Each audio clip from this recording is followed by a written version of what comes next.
আজকে রান্না করব আর মাছ। এই আর মাছের পিসগুলো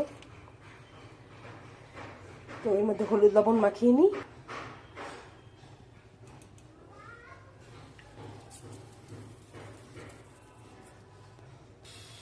তো হলুদ লবণ মাখানো হয়ে গেছে, কিছুক্ষণের জন্য থাক মাছের জন্য। আর যা যা উপকরণ লাগবে এই মাছটা রান্না করার জন্য সেগুলো জোগাড় করি। আজকে আর মাছ রান্না করব, একটু অন্যরকমভাবে করব। তো তার জন্য আমি নিয়ে নিচ্ছি আলু আর ফুলকপি, তার সঙ্গে টমেটো। তো টমেটোটাকে আমি দেখিয়ে দিচ্ছি, এরকম করে সামনের দিকটা কেটে নিয়েছি আর পাশগুলো এরকম করে চাকু দিয়ে চিড়ে নিয়েছি। আমি যেহেতু চাকু ব্যবহার করি তাই চাকু দিয়ে চিড়ে নিয়েছি, যারা বটি ব্যবহার করে তারা বটি দিয়ে করবে। আর ফুলকপিগুলোকে এরকম বড় বড় সাইজের নিয়েছি। আর আলুটাকে একদম আমি দেখিয়ে দিচ্ছি, এই রকম বড় সাইজের করে কেটেছি।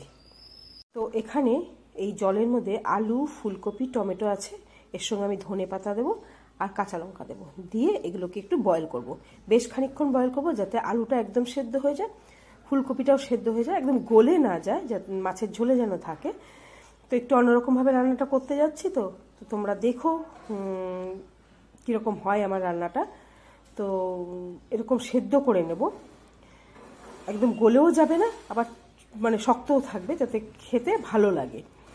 তো তোমরা দেখতে থাকো আমি কিভাবে কি করি। 3টে মতো কাঁচা লঙ্কা, বেশি ঝাল দেবো না, 3টে মতো কাঁচা লঙ্কা একটু চিড়ে এটার সঙ্গে বয়েল করব। সামান্য লবণ ছিটিয়ে দিলাম, ধনে পাতা কুচি করে নিয়েছি। এখন আমি এর মধ্যে ধনে পাতাটাও দিয়ে দিচ্ছি।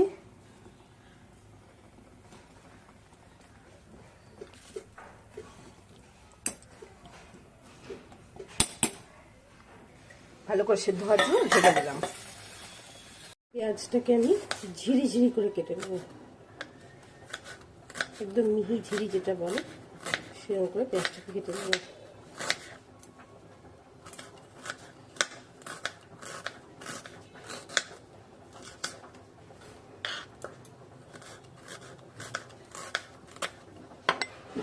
এইদিকে জল ফুটে উঠেছে, ওটা সেদ্ধ হচ্ছে, খুব ভালোভাবে সেদ্ধ হবে। তেলে, সর্ষের তেলে আমি মাছগুলো ছেড়ে দিলাম। মাছটা একটু লাল লাল করে ভেজে নেবো, ছাড়িয়ে নেব।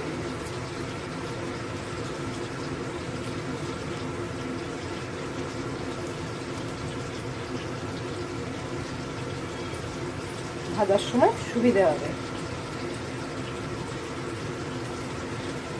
এখানে আমার আলু, টমেটো, ফুলকপি সবই সেদ্ধ হয়ে গেছে, জলটা অনেকটাই কমে গেছে, টমেটোর এই খোসাও বেরিয়ে গেছে। তো এখন আমি টমেটোগুলোকে তুলে নেব এবং ঠান্ডা হতে দেব। মাছ আবার লাল লাল করে ভাজা হয়ে গেছে, ওই মাছ ভাজার তেলেই আমি রান্নাটা করব। পেঁয়াজগুলো ছেড়ে দিলাম, পেঁয়াজগুলোকে একটু লাল লাল করে ভেজে নেব। এই রান্নাটাতে তেল খুবই কম লাগে, যারা কম তেলে রান্না করতে চাও তারা এভাবে করতে পারো।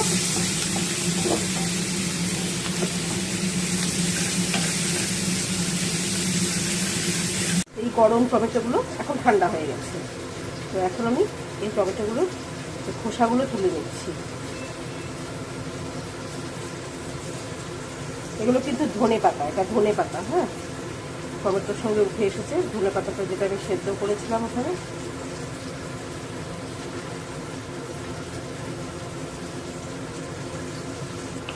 টমেটোটাকে যতটা মিহি করে কাটা যায়, সেদ্ধ হয়েই গেছে তো, তো কাটতে এরকম ঝিঝিরি করে কাটতে কোনো অসুবিধা হবে না, যতটা পেস্ট করে নেওয়া যায়।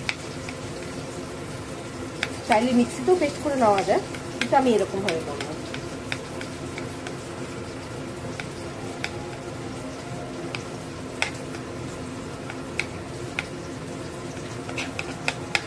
মাছটাকে এখন আমি লাল লাল করে ভেজে নিলাম। এখন এর মধ্যে আমি দিয়ে দেবো আদা, রসুন, লঙ্কা বাটা, ধনে, জিরে সব দিয়ে মশলাটা কষাবো। দিয়ে দিচ্ছি আদা রসুন বাটা,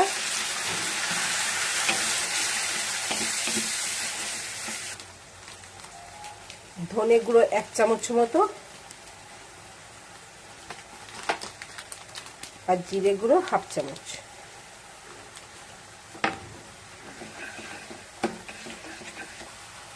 হলুদ গুঁড়ো, আর দেবো লবণ। লবণ বেশি দেবো না, কারণ আলু আর ফুলকপি সেদ্ধ করার সময় সেখানেও আমি লবণ দিয়েছিলাম, তো লবণটা একটু কম দিলাম, প্রয়োজন হলে পরে দিয়ে দেবো। মশলাটা প্রায় কষে গেছে, এখন আমি টমেটো পেস্টটা এর মধ্যে দিয়ে দেবো।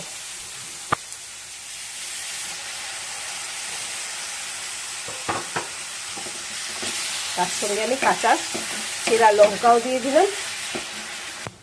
তো মশলা আমার একদম কষানো হয়ে গেছে, তেলও ছেড়ে দিয়েছে।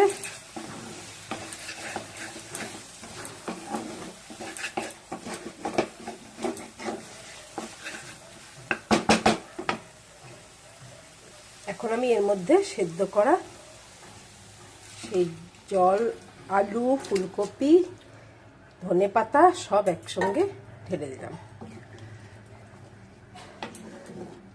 এটাকে ঢাকা দেব না, ফুটতে দেব, ভালো করে ফুটে যাবে। ঝোল একদম কমে গেছে, এখন আমি মাছগুলো ছেড়ে দেবো।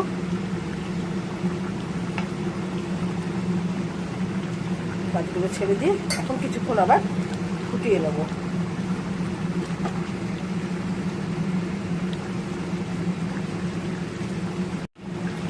তো আমার মাছের ঝোল একদম রেডি।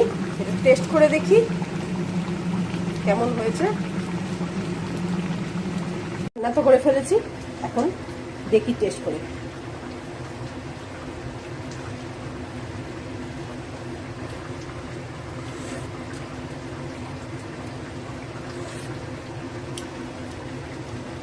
আমি আজকাল খুব ভালো রান্না করছি, কি বলবো, নিজের উপরে খুব ভালো রান্না করি আজকাল। তো যাই হোক, একটা জোক ছিল, আর কিছু না। বলছি, যারা কম তেলে খুব তাড়াতাড়ি রান্না করতে চাও তারা এই রান্নাটা করতে পারো। খুব টেস্টি হয়েছে মাছের ঝোলটা, মানে মনেই হচ্ছে না যে আলু ভেজে ফুলকপি ভেজে রান্নাটা করা হয়নি, তার জন্য রান্নাটা খুব টেস্টলেস হয়ে গেছে, কিন্তু সেরকম কিচ্ছু না, খুব খুব টেস্টি হয়েছে। তোমরা যখন করবে তোমরা বুঝতে পারবে যে কতটা টেস্টি হয়েছে, বিশেষ করে টমেটোটা ওরকম স্পেশালভাবে করার জন্য। তো তোমরা করে দেখতে পারো, অসাধারণ রান্না হয়েছে। আর যারা কম তেলে খেতে চাও তাদের জন্য তো খুব ভালো, কারণ আলুও ভাজা হচ্ছে না, ফুলকপিও ভাজা হচ্ছে না, তার জন্য তেলটা খুবই কম লাগছে, শুধু মাছ ভাজার যেটুকু তেল লাগবে তো সেটুকু দিয়ে খুব কম তেলেও তোমরা মাছ ভাজতে পারো, বা বেশি তেলেও মাছ ভাজতে পারো। তো সেই তেলটাকে কমিয়েও রাখতে পারো। তো কম তেলে খুব কম মশলায় পেঁয়াজটা শুধু ভাজা হবে, খুব কম তেলে কম মশলায় রান্নাটা হচ্ছে, খুব হেলদি রান্না হবে। তো তোমরা করে দেখতে পারো।